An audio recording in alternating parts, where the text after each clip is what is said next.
Now in their second season, Leadership of the Leaf with more cigar knowledge and more leadership insights.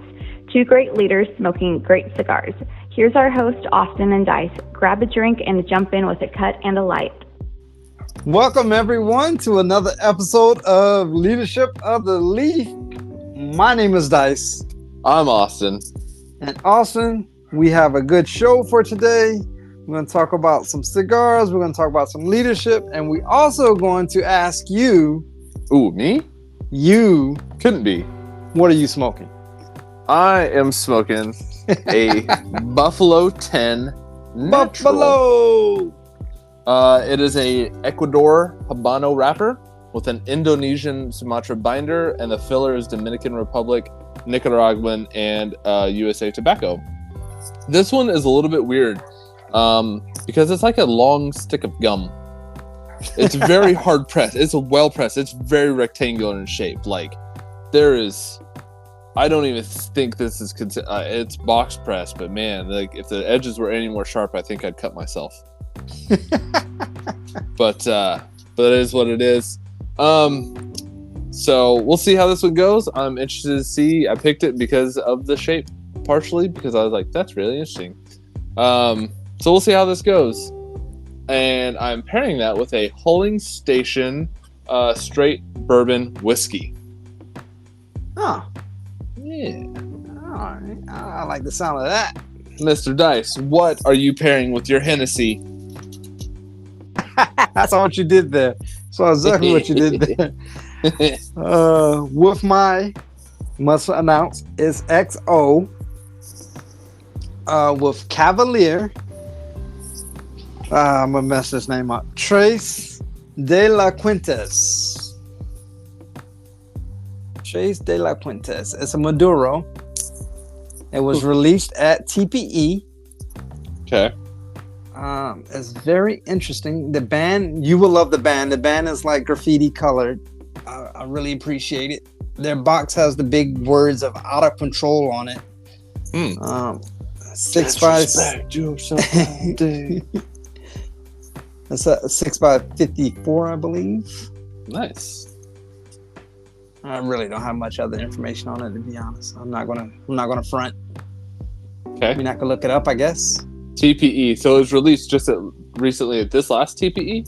Yeah, in February. Yes, sir. Oh, okay. So this is relatively new. So probably people haven't had a whole lot of time to review this cigar. At least I'm sure there's not a whole lot out there. No. Okay. No. But it's all good. Yeah, that's fine. That's fine. So our cigar topic. I'm excited for this one because it's interesting. What do you call someone who loves cigars? Cigar lover. Nah, I'll go first. I call him Austin. You win. Hey, I win? All right, show's over. Everyone, let's go home. We're done. All right. So we call a cigar smoker Austin, huh? That was good. Cigar lover. I call him Austin. Yeah, I thought it was a good one. That was good. I applaud you. Yeah, you got me beat on that. What is our leadership portion? Our leadership portion, which I'm even more excited, I think, about my leadership portion. So it's what makes a good communicator. Oh, you got to be a good listener. Yeah. We'll get into it. You know, all right. Good leaders got to be good communicators, but we'll get into that one. They also got to smoke good cigars. Boom. I like it. Love it. So, yeah, what do you call someone who loves cigars, Dice? Well, yeah, there's like three kind of categories you can put this in. There's probably more, but we kind of broke it down to three. And I guess the original, you would start off with someone that loves cigars. A cigar lover, someone who smokes cigars. There's nothing more added to it. It's just a cigar lover.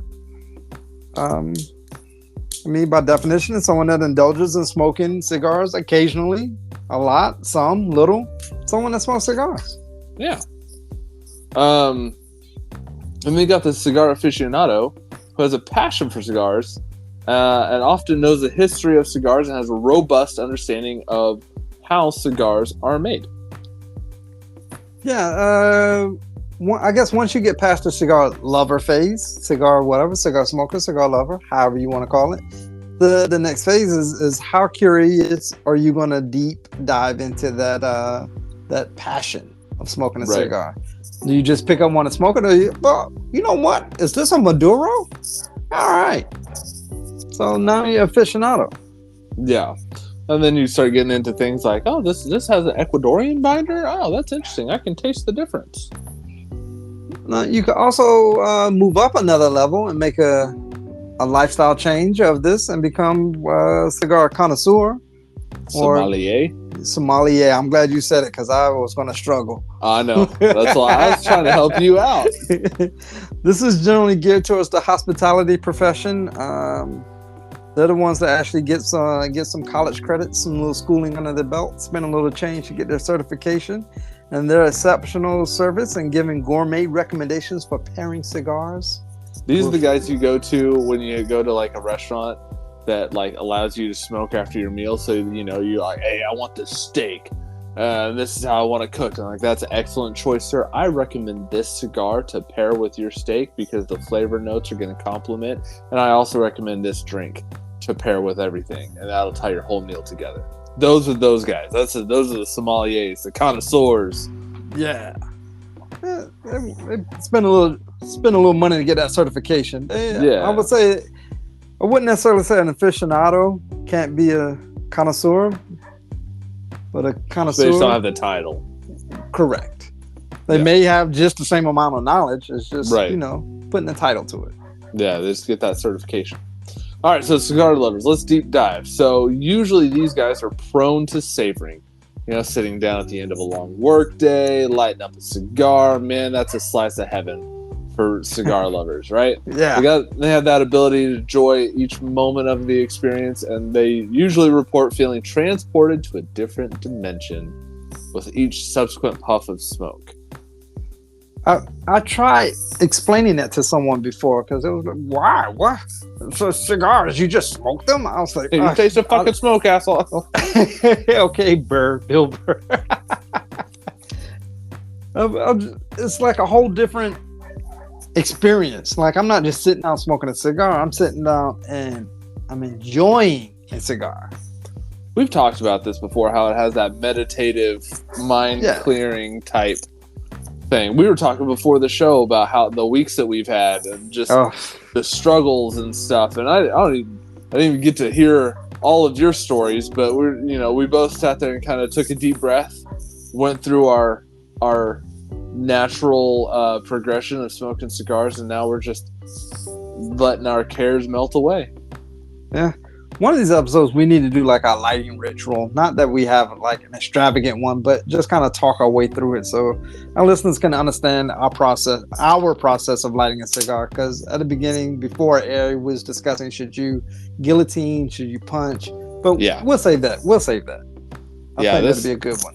This cigar was a topic of conversation because, as most people know, I am a fan of deep V cutting. Almost every cigar that I've smoked. Unless it's torpedo. But this one, I was afraid I was going to crack the wrapper and just destroy the cigar if I deep V cutted it. So I went ahead and punched it. And it's working out so far, right? It is working out so far. This thing is burning a little bit wonky, though. Oh, wonky. That's a technical term. I'm having to touch it up quite a bit, so I'm not super thrilled with this. But are you a sommelier, sir? No, sir. I have not paid any money for that. Wonky.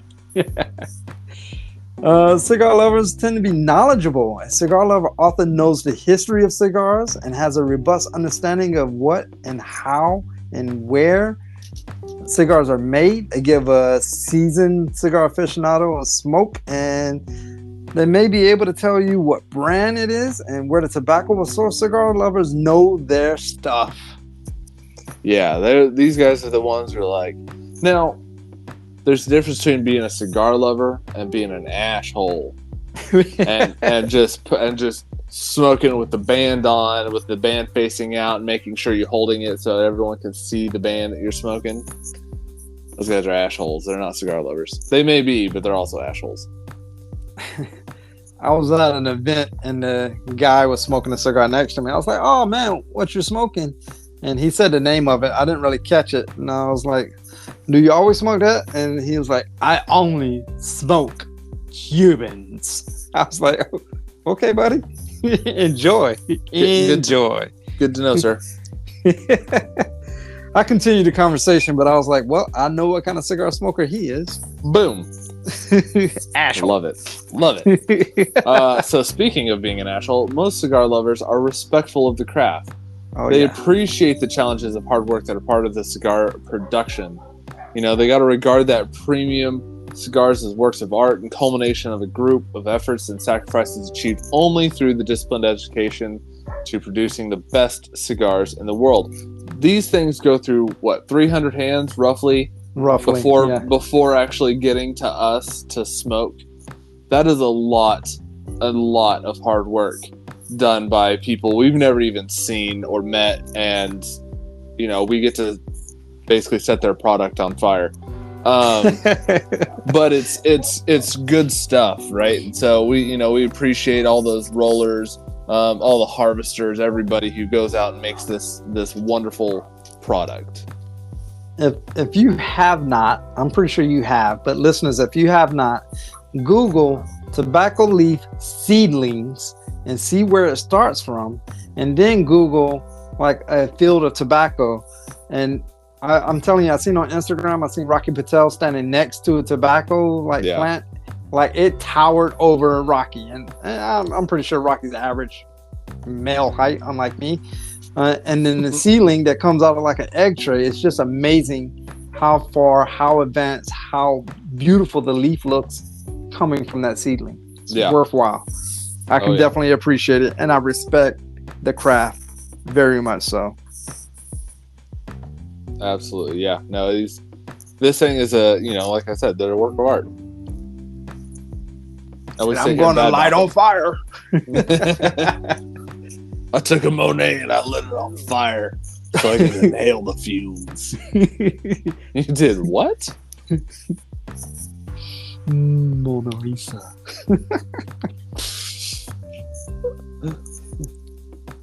Cigar lovers are fighters. A practice of cigar smoking has plenty of opponents, but a true cigar enthusiast will defend the pastime to the bitter end. He or she will fight for the right to enjoy the comfort and fulfillment of a first-rate cigar. And I do that in my household almost on a weekly basis. I was going to say, you and your fire hazard. I have a little smoke shed, smoke easy, or whatever you want to call it, in my backyard, and my wife calls it a fire hazard almost every single time I come out. So yes, I'm enjoying my fire she hazard. Uses it. No, don't say that. I hate that I'm out here. So you can go away then. Yeah, so no. Funny. I've been asked. I've actually sat down after a week. That was the last little bit of work I was doing, and I just decided to do it outside and smoke a cigar. And it was just writing up some reports or whatever. And people came up to me and was like, "Why are you smoking that? Don't blah blah blah." And I was like, "Why are you even worrying about what I do?" I was like, "Don't knock this until you've tried it." Well, I would never smoke a cigar. Well, then that's your fucking loss. More for me. Yeah, that's what I normally say. Like, perfect. I don't have any competition of buying them. Yeah, less competition. Great. You in your first third, sir? I am definitely in my first third. The thing is, it's actually got some flavor to it. I'm impressed. It's got a spiciness, dry wood. It's not super earthy, but it's chewy.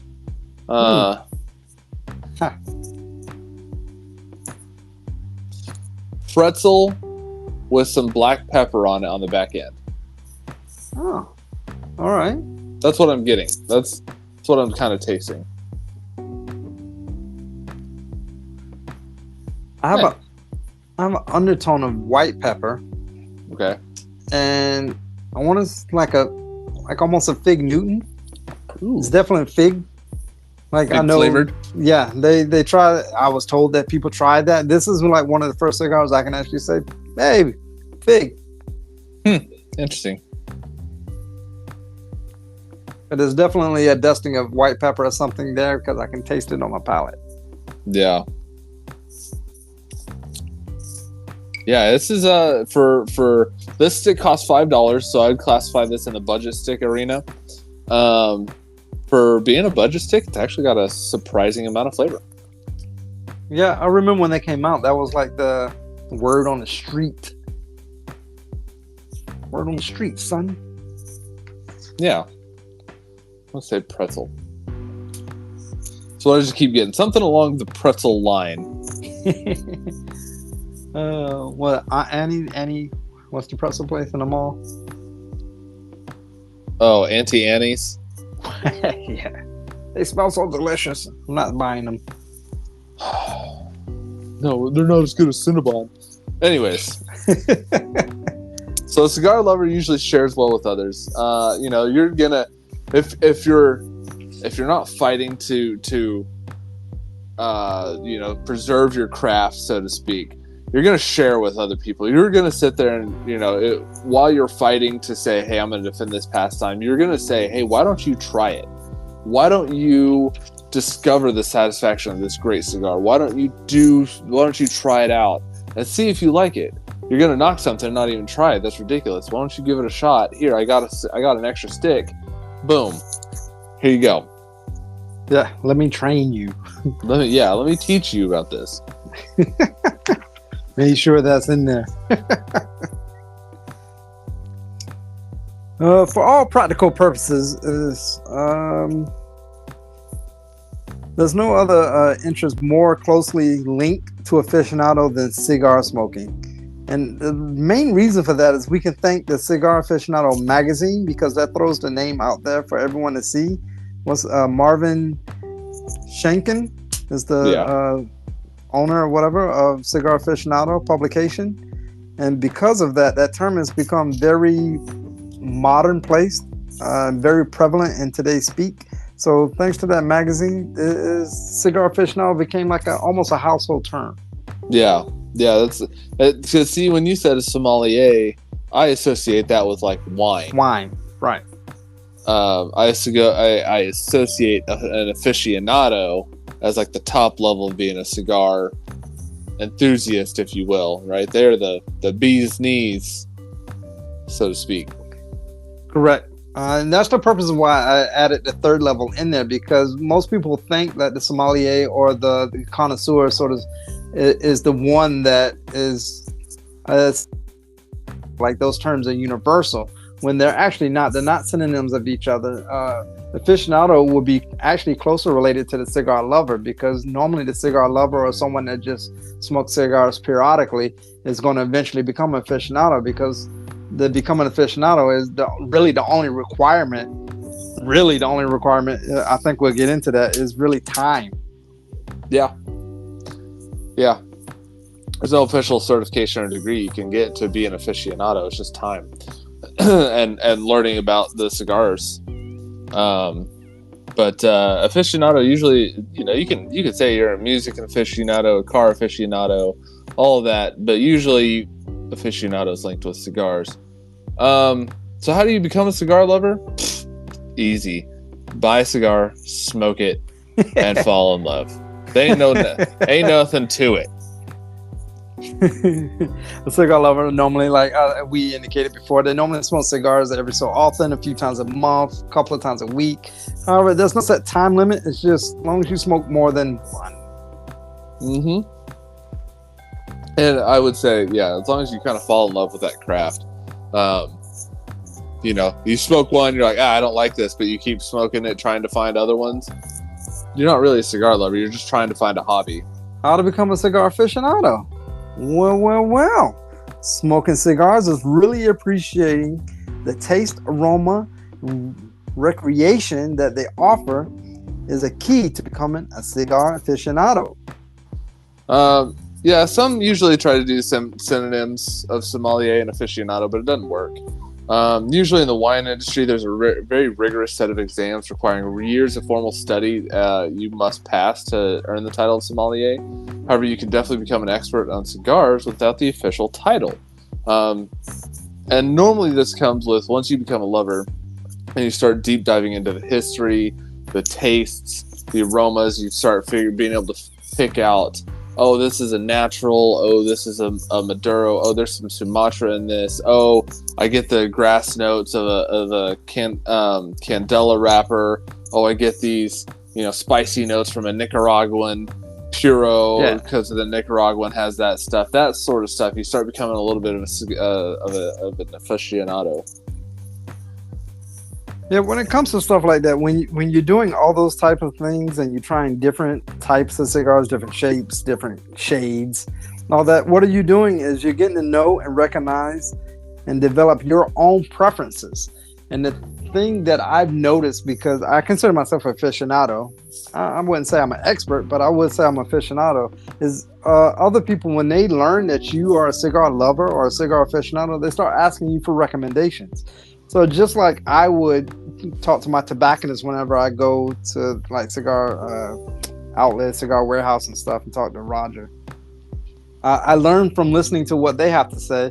And just like a novice that's trying to become a cigar lover, they listen to what we have to say. Not only that, like, we'll go ahead and do a shameless plug here. Even when you tune in to Leadership of the Leaf, listening to our cigar portion, you're becoming a cigar aficionado, because not that we're there in your living room giving you advice in person, but you're listening to it and taking our advice into consideration, because I will hope everyone knows that we've been smoking cigars for quite some time now, and we've learned from the elders and we learned from the experts to pass the same information on. Right. The best thing that you could do is kind of start a cigar journal and log the details about the cigars that you like and the ones that you don't. You're going to learn to identify those tasting notes and the origins of those tasting notes as your palate develops. I can tell you I'm not the greatest when I started doing the cigar journal. I started trying to make some notes, and then I just started getting into it and just smoking quite a few cigars. And as I kept smoking more and more cigars, I figured out, oh, I do like Nicaraguan type cigars. Oh, I don't like, heavy Maduro with a bunch of, pepper bombs and stuff like that. And so, when I go talk to my tobacconist at anywhere, I ask them, what's the flavor notes? What does this look? What does this taste like? What's something similar? This is what I've had. Is this similar to something that I've had? And they're like, oh yeah, no, this is similar to this other cigar. And I'm like, okay, cool. I like that one, so I'll give this one a shot. But really, a cigar journal is going to help you develop those details and develop your palate. Well, another thing with cigar aficionados, over time, because everything is about time, you learn the process of cigar etiquette. You learn the do's and the don'ts and what's frowned upon, what's not frowned upon.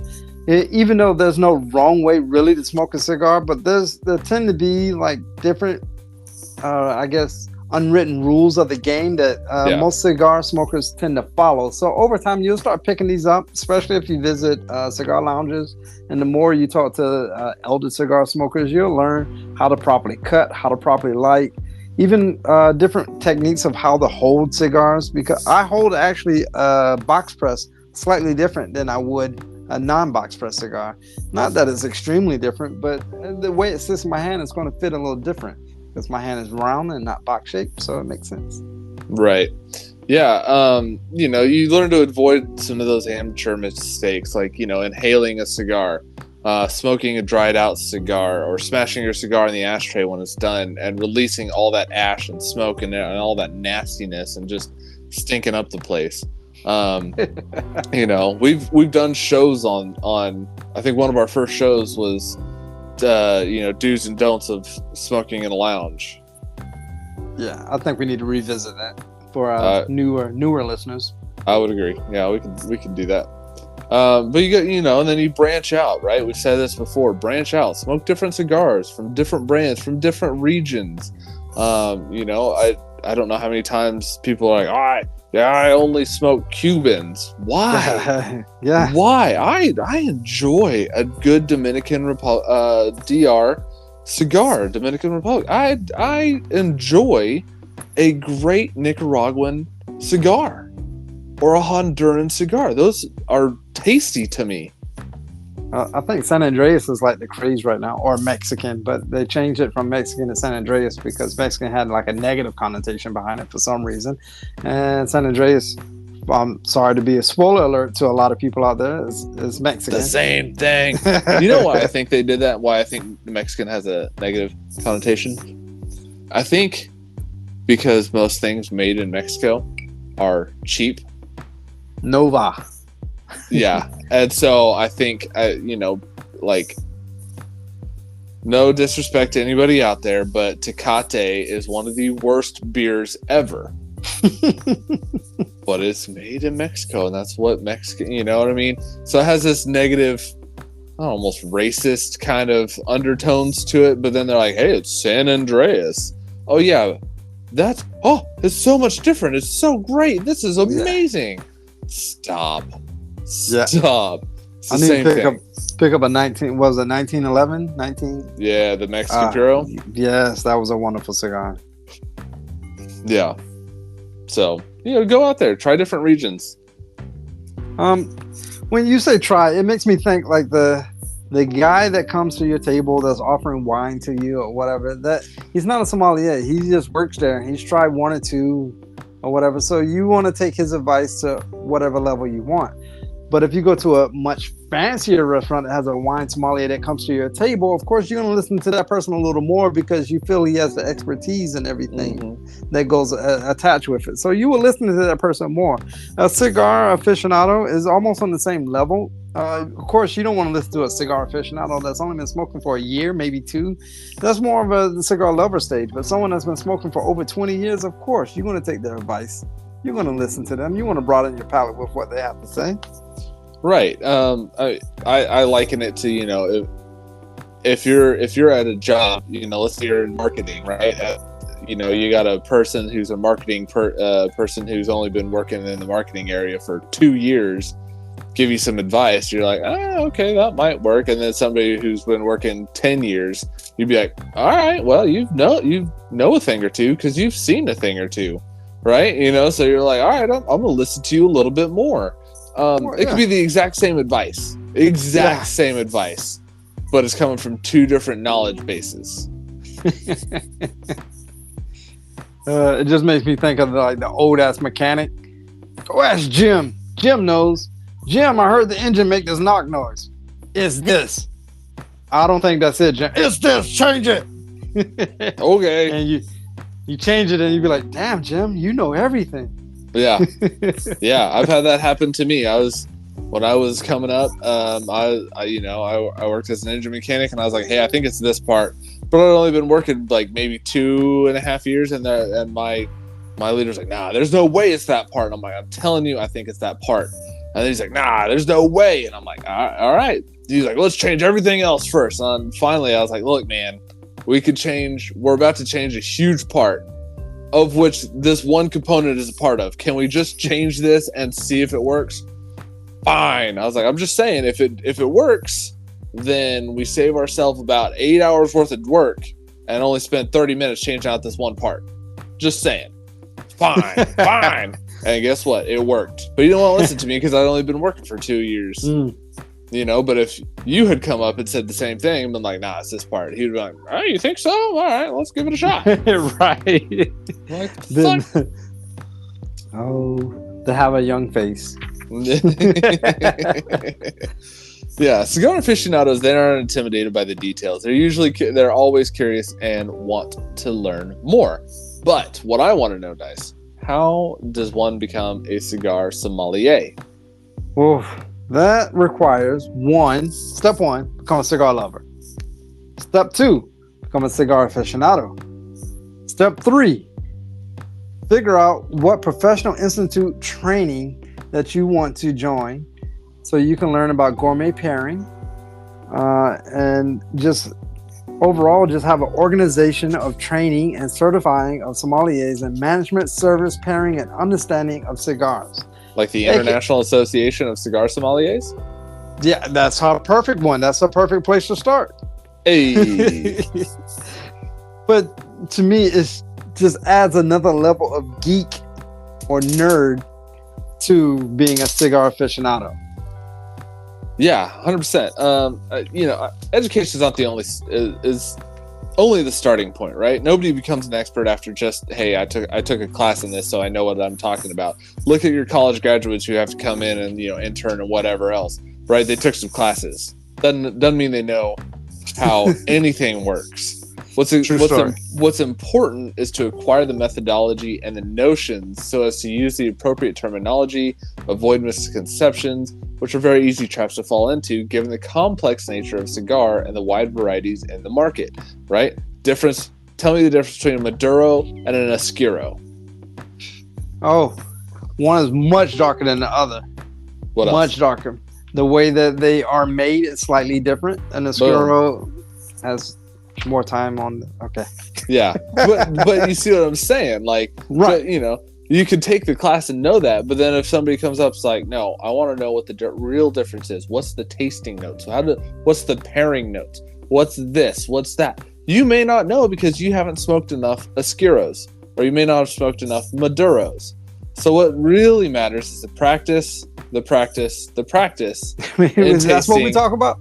Yeah, we talk about practice. We talk about practice. Okay. Just making sure we talk about practice. Yeah, you got to practice in tasting and then advising the customers. And you got to have a lot of eagerness to learn. Usually the cost is about $275 and up, but different schools are different price points.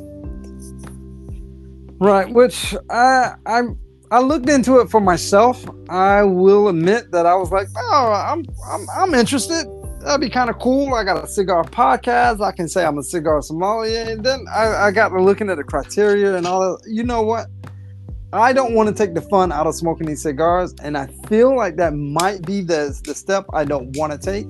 Maybe I will in the future. But as of right now, I like the fact of being a cigar aficionado. I like being able to use my dice dummy turns when I'm talking to someone about it instead of trying to, I don't know, sound uppity saying, a Maduro is this, and Oscuro takes 5.3 years to. Like, I don't care about that shit. I just want to enjoy the Oscuro. Right. Now, some people want that. They want to know all that geeky, nerdy stuff, and that's great. But not everybody wants that. Yeah, I'm just afraid it's going to ruin my aficionado status of being a cigar lover if I was to actually get down to the nuts and bolts of becoming a sommelier. There's something to be said about if you have a real passion and just make this passion your job. Right, there's a passion because I don't have to do this as my job, and there's something to be said about do I want to make this my job and really potentially take the passion out of it when I do it day in, day out. You got to have a real love for the craft. I agree, sir. So going through those, which category? You definitely say you fit the aficionado, correct? Yeah, I'd say I'd fit the aficionado. Obviously, I there's no way I've smoked enough cigars by any means. I haven't smoked a good. I wouldn't even say I've smoked 50% of the cigars that are available. But you just keep working on it, keep buying stuff. I figured out certain wrappers I like, certain blends that I like. I know what to look for in a cigar. I can kind of judge, hey, is this well humidified? Is it not? Is it dry? I can diagnose people's problems. People have come to me and asked me, hey, I'm having this issue with my humidor, or hey, I'm having this issue when I light up a cigar. What do you think the problem is? And I tell them, hey, this is what I think your problem is. And 9 times out of 10, they're like, yeah, you were right, man. It's crazy. How'd you even know that? Like, because I've been there and I've done that, man. Like, yeah. I've had a cigar just like. Yeah. I didn't want just like that. This isn't right. Boo this cigar. Boo. Wait, no, it's my fault. Boo that man. Boo.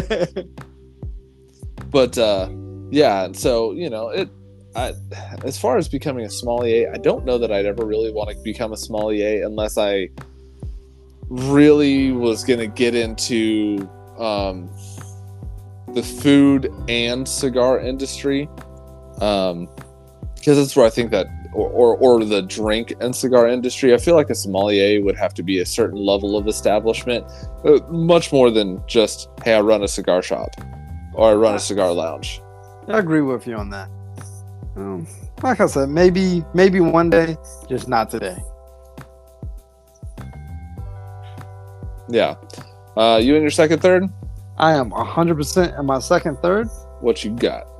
And the fig and plum is definitely, I don't want to say sweet, but it definitely has that sweet taste to it, but it's compromised by the white pepper that's there. By all means, this is a wonderful cigar. I should have paired it with something a little lighter than XO, but that's fine. That's fine. I'll get another, and I will pair it. I think it will actually pair better with Hennessy Black. Ooh, okay, that'd be interesting. Yeah, the creaminess that I had earlier has kind of gone away, and now it's just earth, and then still that slight peppery back end. Again, I am amazed that this is coming from a $5 cigar. That's good. Absolutely amazed that these flavor notes are coming from a $5 cigar. I will say that it's a shorter finish than I expected from an earthy, peppery cigar. Well, normally the budget sticks have a longer finish, so I'm impressed that you're saying it doesn't have a long finish. No, not a lot of palate trauma, not a lot of not a super long finish. Well, now that you say that, I don't have a long finish either, so that's good. Yeah, interesting. Very interesting.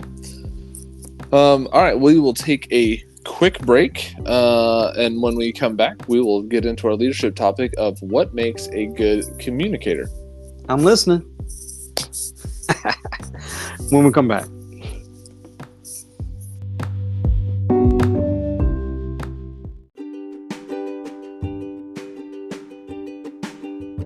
All right. Hey, everyone. Thanks for listening to Leadership of the Leaf. I'm just letting you know, if you want to see what kind of cigars that myself, Dice, and Austin, what we're smoking on each episode, check out our Instagram on Leadership of the Leaf. All one word. At Leadership of the Leaf. And please, leave us a comment. Send us a message with what other questions or what you guys are smoking on. Maybe you guys have some suggestions for us that we'd love to give it a shot. At Leadership of the Leaf on Instagram.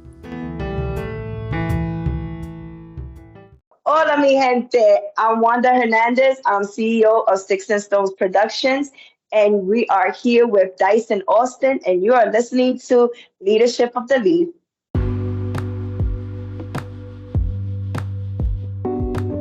And welcome back to Leadership of the Leaf, where we were just talking about the different levels of cigar lovers. So you got the cigar lover, the cigar aficionado, and then of course the sommelier, which requires you to pay. But now I want to know, what makes a good communicator, Dice? Oh, I mean, just while looking at the notes, I'm going to say a good communicator is someone that listens and provide appropriate feedback. Okay. And I say appropriate feedback because I know you've been there and I've been there. The wife is talking to you and you're like, well, yep, I agree. And then she's like, what are you talking about? Oh, I was agreeing with whatever you were saying. Yes, same thing you was talking about. I wasn't saying anything you should agree to. I was saying that blah, blah, blah. I'm like, no, I agree that person shouldn't have done what they did. Yeah. Or your kid is just rambling on and on about Blue's Clues or some Pokemon or some bullshit. And you're like, oh, yeah, cool. Yeah, Pokemon, whatever. Yeah. So that's why I said that. All right. So effective communicators, usually they have open and honest communication, active listening skills.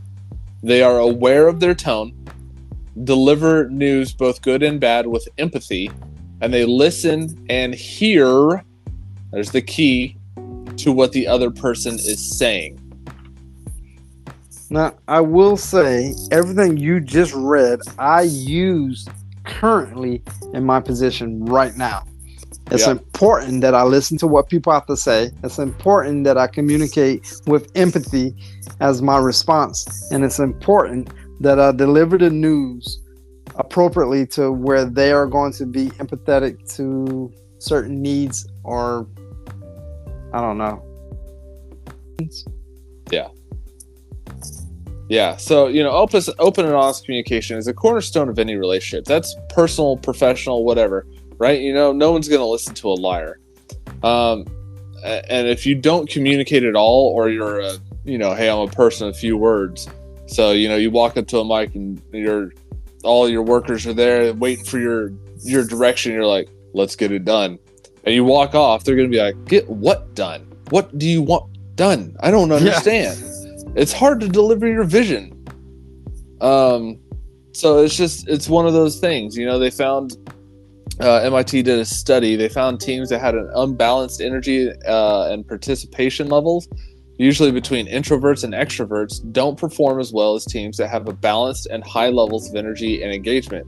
So usually if you have more extroverts than introverts, your extroverts are going to continue to talk over your introverts, and they're going to kind of end up inadvertently, whether they mean to or not, exclude those introverts from the team. And there was a point you made earlier where it's like no one is going to listen to a liar. I agree with that point to a certain extent, because I want to listen to that liar. I want to hear what he is, or she, because we woke, he or she is going to actually lie about, because this. I've worked with many people before. I already know the answer before I ask the question. Mm-hmm. I am only asking the question to see if you are going to lie. And that way, my friend, is where I'm going to find out if you're going to be a pawn on my chessboard, or you're going to be one of the more intricate pieces of a knight or a rook. Right. Yeah. And then if you're a boss who continually says, hey guys, this is what we're going to do, and then you don't follow through, people are going to lose faith in you. If you're a team leader and you say, hey, thanks guys, thanks for working hard over this weekend. I'm going to make sure everybody gets a little bit extra time off this next week because of all the hard work. And then you come back and you go, hey, I wasn't able to make it happen this week. I'm going to do it again next. I'm going to get you guys on next week and next week and next. Nobody's after a while, ain't nobody going to be worrying what you're saying. You're just burning people out at that point. And that's where that song "You Better Call Tyrone" comes out, because ain't nobody listening. I heard it all before. Yeah, call Tyrone, because I'm not listening to you anymore. You lied to me way too many times. Broken promises, empty wishes. However you want to word that. That's how that boils down to. Yeah, you got to strike that balance between listening and talking. And most people, when they become leaders, newer leaders, I had this problem. I want to explain everything into the nth degree and make sure there's no room for error. But I had a hard time listening to what my people were trying to tell me, because I was just too busy explaining what I needed, and they were trying to tell me, hey, it can't be done, and here's the reasons why. But I was like, I don't want to hear that. I just want to tell you what needs to be done, and then off I go. Well, I see that with, don't disrespect to any of the young leaders out there, but I see that with a lot of leaders that do not pay attention to where the rubber meets the road. They lose sight of that purpose because maybe they've been away from it for so long, or they didn't have enough time there to begin with. That's when they start labeling things as excuses. And, I'm where the rubber meets the road. It's not an excuse. You're not listening to the words that I'm using. You just want to hear what you want to hear. And now you're making this big kerfuffle over nothing, when all you did, if you just listened to what I said to begin with, we would have moved on from this project, hours ago. Yeah, exactly. And you got to use a little bit of self-awareness to figure out what your pattern is. It takes a little while for you to go, hey, I talk a lot. I wonder if I'm missing out on stuff that my team is trying to tell me, because they don't want to speak up because I fill the air with emptiness. People don't like to have silence. I don't mind silence. So I will sit there and I'll put out my stuff. Hey, what problems do we have? Go. And then I just sit back and I'll just sit there and stare at people. And then people get uncomfortable and they go, well, this is a problem. I'm like, oh, I had no idea that was a problem. Let me write that down. What do you need from me to make this happen? Oh, well, actually, if you could talk to the sales team, then the sales team could fill out their expense reports, and then I can go about my day and do this thing better. Boom, got it, done. What else? I just sit there in silence again. But if you're, and I find this again with young leaders, and no disrespect, it happens with older leaders too, but I find it more with younger leaders. They are, when uncomfortable silences come up, they feel the need to just talk and try to, hey guys, no, I'm seriously on your side. You guys got to tell me what's wrong, blah, blah, blah. You're not letting people even break in because you're just filling the silence. Yeah, they often feel they have to fill that void with some kind of rhetoric, information, redundancy, whatever. Definitely redundancy. You get the eye roll. You don't want to really deal with all that. I do know that a lot of times when you're listening, you need to leave your judgments and your bias at home. And we mentioned that before by holding your first reaction. Because you don't want to make judgment too hasty, too soon. You want to hear the whole message first. Right. Just because somebody you don't like brought up an idea does not mean that it's automatically a bad idea. Everybody has the favorites on their team. Everyone has the people that they don't like on their team. Just because a person that you don't like on a team, hey, boss, what about this? You could be like, shut the fuck up. You're an idiot. And they're like, actually, wait. No, that does make sense. So you gotta leave that bias at home. You gotta leave that judgment at home. Don't sit there. Yeah. Kind of cut them down. They have something to contribute. I guarantee it.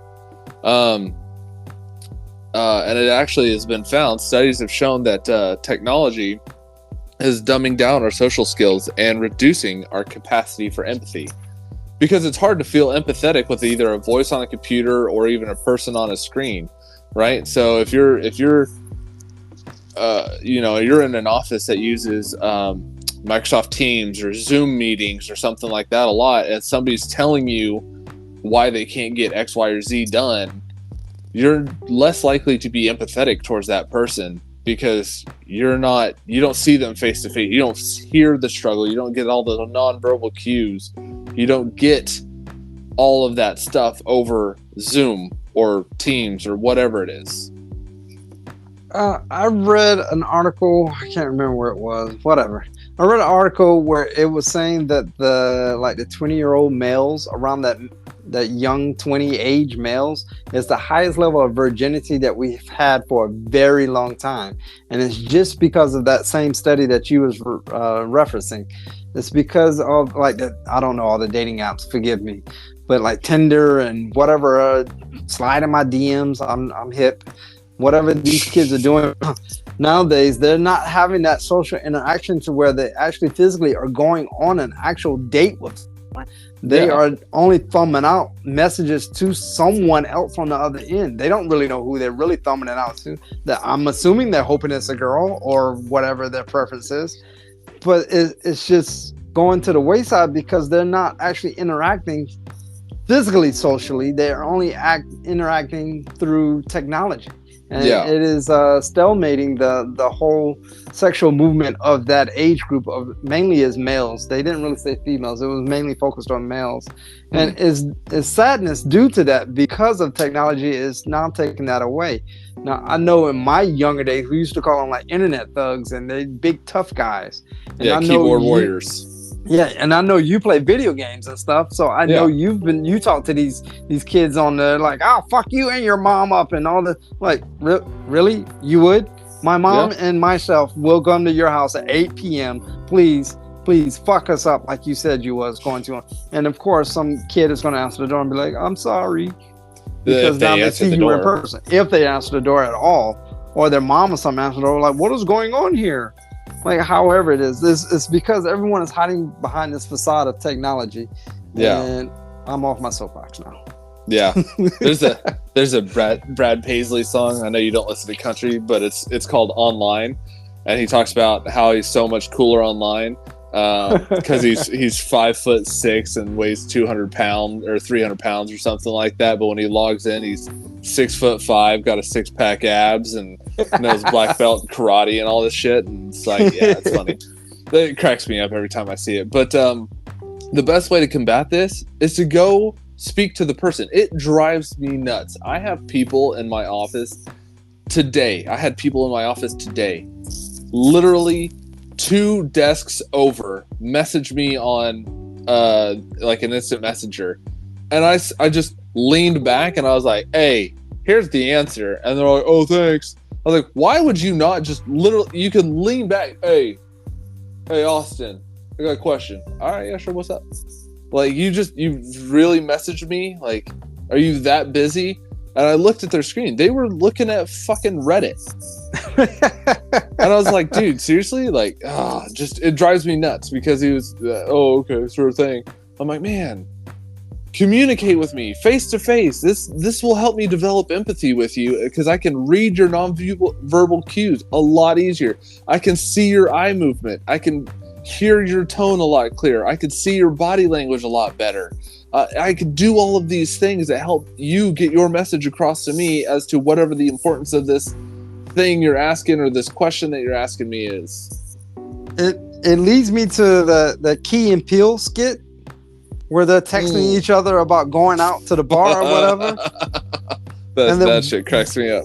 It's fine, whatever. Fine, whatever. Yeah. One is like irate with the responses, and the other one is like whatever, nonchalant, cool, empathetic, however you want to say it. And it's great. It's a wonderful analogy of exactly what we're talking about for us communication wise.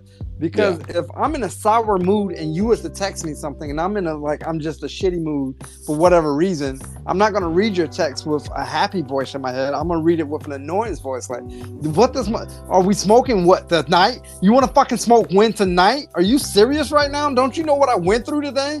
And then you're whatever. Like, hey, yeah, cool, bro. Whenever you're ready, just hit me up. Yeah. I get that with my wife a lot. Yeah, because she'll text me something and like she'll text me like 3 texts in a row about the same thing, and I'm like, what?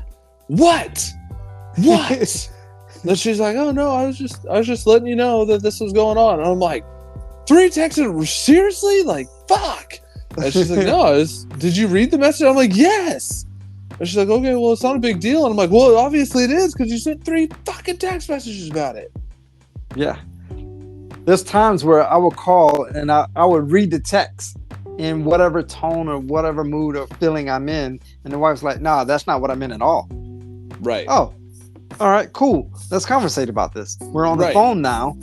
I know it's not face to face, but it's better communication. I can get a tone. I can tell by your tone that either A, you're pissy, or B, it's just like whatever. Yeah, I was just teaching my son about this actually today. Because he was yelling at the dog. He's like, hey, come here. And my dog skittered away. And I was like, buddy, you got to stop. And he's like, what? All I wanted was for him to come here. I said, yeah. I said, but there's a difference between come here and hey, come here. I was like, I said, do you hear the difference? I said, if I told you, get over here, come here. I said, would you come to me? He's like, probably not. I said, okay. I said, versus I say, come here. You'd be like, oh, okay, what do you want, Dad? Yeah. I was like, does that make sense? He's like, oh yeah, that okay. And I was like, all right, cool.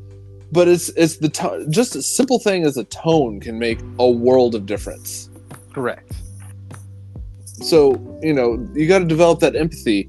And if you really want to become a good communicator, realize that just because you're the VP, you're the president, you're the COO, you're the CEO, you could be the president of the United States of America for all I care. Just because you have a position or title does not mean that I'm going to be engaged in what you're talking about. You have to know your audience to be able to keep them engaged. Your position and your title means absolute shit to me after 20 minutes. That's about my attention span. You got a longer one than me. For something I care about. And that's me really trying to be out of respect. Yeah, making eye contact is helpful in the conversation to cue to other members that you are actively engaged. Good communicators are mindful of body language.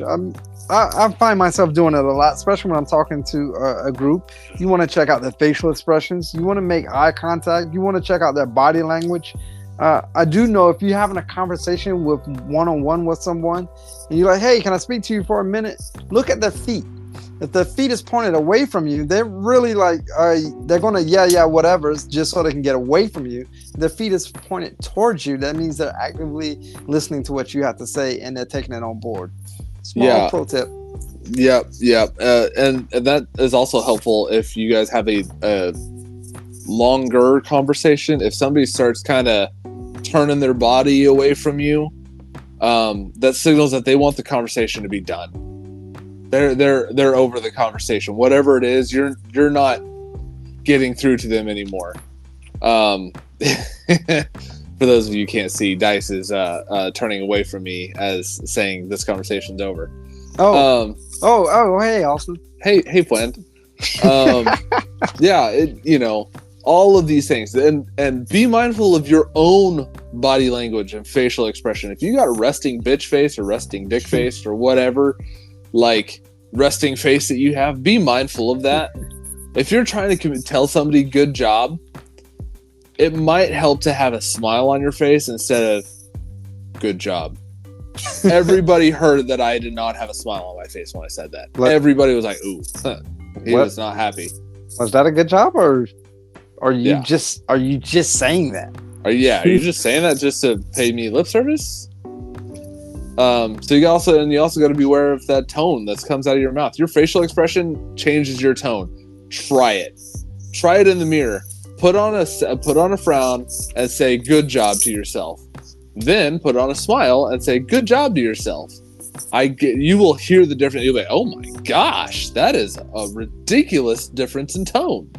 Yeah, that's an old customer service technique, is when you're talking on the phone, talk with a smile, because it conveys a more happier tone over the phone when you're smiling. Yeah, so that's scientifically proven. You can do the studies if you want, or you can take my word for it. My advice is to take my word for it. Yeah, just because you're saying, like, congratulations, good job, whatever. It just because you say that, how you say that is more important than what you say. 9 times out of 10. Correct. It's been proven, because I've done this with Dice myself. I have said to somebody, I've given them the advice, and I've said word for word exactly a statement, and then they kind of look at me and they're like, okay. And then Dice will say the exact same thing in a slightly different tone, exact same words, and they're like, oh yeah, got it, yeah, okay, cool, got it. I'm like, this motherfucker. Well, what can I say? People love me. Except for this guy. Be clear on what you say. When you use like flowery language, it tends to be muddy. It tends to not convey your message in the conversation as much as if you speak with assertiveness or intelligence. There's a line between speaking with intelligence and trying to show off how smart you are. I was watching a master class with George W. Bush, right? And he said, I had CIA briefers who would come in and they'd brief him on a situation, and they would use this opportunity to try to show how intelligent they were to the President of the United States. And he goes, stop. Tell me what you're trying to say, because I don't understand it. He goes, everybody else in the room doesn't understand this either.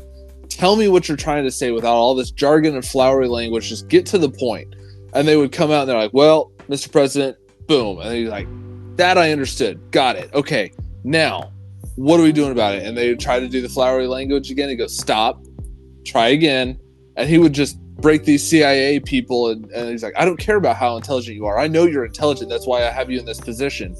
Tell me what you're trying to say. Yeah. I have 3 different ways of saying things, and you've been privy to it. I can use the technical jargon straight from the textbook. I can tell you in common language, and then my famous dice dummy terms. Majority of everyone that I speak or have talked to, they prefer the dice dummy terms. And then after they get the dice dummy terms, that's when I go up a level and speak the common language to man that everyone generally understands. I like ninth grade level intelligence here, as dice dummy terms is more of an elementary level. And then of course you can go to the college level where I'm using the textbook verbatim, which no one really cares to listen to unless they're also a textbook verbatim kind of guy. Right. And that's where knowing your audience comes into play. Boom. Because if you don't know your audience and you don't know what they prefer, you could use the textbook and they're like, I don't understand and they'll walk away and like, I didn't understand a motherfucking thing that dude said. But if you use dice dummy terms and they're really a textbook person, they could be like, that motherfucker thinks I'm an idiot. Yeah. And it's like, no, I'm not saying that you're an idiot. I don't know what your level is. And so I always use dice dummy terms, but then I usually try to preface it. I'm not trying to insult your intelligence, but here, let me explain this. Let me break it down Barney style. And boom. And then they're like, oh, okay. And I'm like, does that make sense to you? Because I always ask, does that make sense? Because if I don't ask, I found that people will just walk away and they'll do something. They'll do what they're going to do anyways. And I'm like, that's not what I wanted at all. Well, I didn't really understand what you said, so I just kind of did my own thing. Like, motherfucker. I try to communicate as clear as possible. Yeah. Well, your last point here, I really like it. Reason why is you got to choose the right time for the conversation. And there's just times where you see someone and you ready to rip them, or you're ready to tell them everything sideways to Sunday or whatever, and then you had no idea that they just had a death in the family, or they're going through something different, or they've actually already accomplished what you're about to approach them about. I've done that. The egg is now on my face. I should have conversated before I started going in. Yep. Yeah, I've done that before. I've tried to talk shit to somebody. And I was like, they were leaving work early. And I was like, who the fuck told you could leave work early? I was like, you're not allowed to leave work early. Who the fuck? And they're like, oh no, I'm leaving work because my grandma just died. I'm like, fuck. Yeah. My bad. Do you need anything? Are you okay? Do you need anything? And I was like, I apologize and everything. And they were good, but you got to be careful. I have a note here. Don't ask the boss for a raise right after a big account fell through. You ain't getting it. Hey boss, I know we just lost this big account, but you think I could have a raise? Motherfucker, no. No. Fuck out of my office. Lucky you got a job. Yeah. Motherfucker. Shit. No. Yeah, I find that all the time. There's a right time. There's even a psychologist term that people use, and it's called decision fatigue. And people throughout the day, right? Everybody has to make a decision. Do I have coffee? Do I not? Do I comb my hair to the left? Do I comb my hair to the right? So we get in, we go throughout our day, right? By the end of the day, we're fatigued from making decisions. And that usually ends up, this is why people are so tired at the end of the day. They don't want to cook because they don't want to decide what to cook. So they're just like, I'm going to go to fucking Mickey D's and I'm just going to give me a triple Whopper with cheese and large fry and soda because fuck it, I don't give a shit anymore. Because you're so tired from making decisions throughout the day. Yeah, I know the job I had before that. I ran into that a lot. I come home and then my wife would be like, we need to decide. You know what? I have made decisions all day long. Yeah. I get it. You've been in the house all day. I understand. I empathize. I'm not making another motherfucking decision other than what cigar I'm going to smoke and what Hennessy is going in my glass. Yep. Yeah, I do that to my wife all the time. And that's normally what's in arm's reach because at that point, I just want the cigar and I just want the cognac. I just don't give a shit. Yeah, I'm good. The two byproducts I want are right here. Yeah. Boom. These two are perfect. Yeah. Drink, smoke. Yeah, my wife's done that before where I walk through the door and she starts laying all stuff on me. And then I just kind of like, I look at her and I go, I appreciate what you're trying to do. And I understand that there's a lot of problems. And I just tell her flat out, I don't have the mental capacity to make these decisions right now. I am so fatigued from work and this, that, and the other. And normally, and we've gotten a lot better through communications and talks and stuff. And I'm like, when I tell you I don't have the mental capacity, I don't. Don't ask me shit. Don't ask me what I want for dinner, because if I say whatever, I legitimately mean I'll probably eat whatever you fucking put in front of my face. It could be Alpo. Yeah. I don't care at this point. Just fucking do something. A lot of times I do not have, the tone is definitely not in the right place. Right. And that's usually because you're tired. You don't have the energy to put on the happy face. You don't have the energy to do all this stuff. So choose that right time for a conversation. I also had to get on my wife for this because my wife would like to have these big, long conversations right at bedtime. Like, we're going to bed, and then I would get in bed and I'd crawl in bed and I'd lay my head on the pillow and she'd roll over and go, "What do you think?" And I'm like, "Stop. Nope. This is bedtime. This is my downtime. I am not about to rant back up. Fuck off with that shit. Write it down, text it to yourself, and talk to me about it in the morning." Okay. I'm like, does this have any bearing on the next set, 9 to 10 hours? No. All right, then I don't give a shit. It's called pillow talk, sir. Fuck pillow off. talk. I ain't fucking pillow talk. Fuck off with that shit. It drove me nuts because she would just do that all the time. She's a night owl, and that's fine. I can flip between night owl and morning person. But when I wake up at 5 a.m.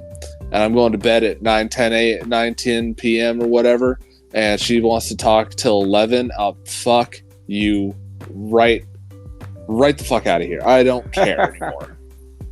Well, I'm gonna smoke some more before we can discuss our final third. Well, as you relight, I guess I can talk about my final third. I'm not sure how many times you relit your cigar, but my final third. Too many. What I hate to mention about this cigar, because I want it to be great. I absolutely want it to be great. I love Cavalier cigars, Descendant, Cavalier, whole nine. Okay, enough spinning there. The cigar was pretty much one note throughout the whole process. Figs, plums, that general area of fruits. And there's always been a white pepper undertone with it. I would blame it on the Hennessy, but it's definitely not the Hennessy making this a one-note cigar. It is still a great cigar, but in my opinion, it's only one note. My final third is the same as the first and second third, and that's how I'm leaving it. That's unfortunate. This cigar has actually been really flavorful. I wish, and I don't know, I didn't get two of them. So let me preface this. I wish I didn't have as many burn problems as I did.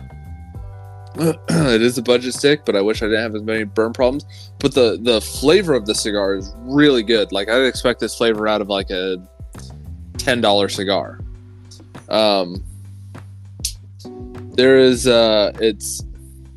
There's still pepper and earth, but there's a creaminess creeping in. It's earthy kind of pepper, but then there's just a creamy a creamy undertone kind of in there. I'd put on I almost taste like something like amber, like maybe a cognac or or like maple syrup or something like that. Oh yeah, maybe I should pick one up for just a regular VS. Yeah, I've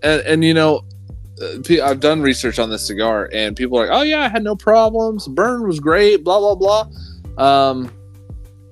And maybe it would have been better if I wasn't speaking so much, but I've just had nothing but burn problems with this cigar, and it's really pissing me off. And the burn line is super thick. Oh. Yeah, maybe Maybe get another one and let it rest longer. I'm not sure. Maybe, but I mean, you can see. Oh yeah, that's pretty. That burn line's thick.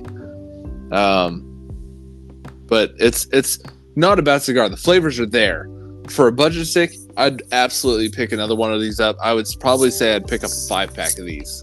I don't think they're box worthy, but a 5-pack, I wouldn't be upset if I had a 5-pack. Oh, I didn't say for mine. I would agree. Well, I'm not smoking your cigar, but I agree with the same sentiment of 5-pack.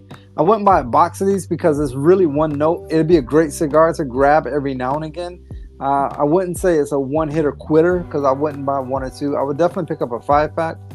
For me, I did get this from Sebastian at TPE. This is what they released, so he was handing these out. I did grab it from him. I do appreciate it. It is a good stick. Definitely a 5-pack. If I was to get a box, I wouldn't be upset. But if I'm paying my money for it, it's a 5-pack all day. Yeah, if you bought a box, it'd have to be at a good price. Yeah, you know what? I'm going to get that box, but it's definitely a 5-pack worthy stick for me. Okay. Yeah, I'm down with that. So yeah, talked about, cigar lover, cigar aficionado, and cigar sommelier, how to become each, and the differences between. And we had a great conversation and communication, I think. Just enjoyed this whole thing about how to be a good conversationalist, how to be a good communicator, and as leaders, I think that's one of the biggest things that people tend to overlook, is communication skills. I'm not a public speaker. What does it fucking matter? It matters. It really does. Yeah, it does. Subordinates or whoever you're speaking to is going to feed off of however you communicate. Down from your children to even president of a corporation or company or something. How you speak to someone is going to pay dividends in the long run. So proper communication, I don't think we can stress that enough. If you listen to our podcast over and over and over, communication actually comes up quite often. So that just tells you the importance of communication to begin with. Yep. Until next time, I'm Austin. And I'm going to stay Dice. And remember, great leaders smoke great cigars. That's a true story. Until next time.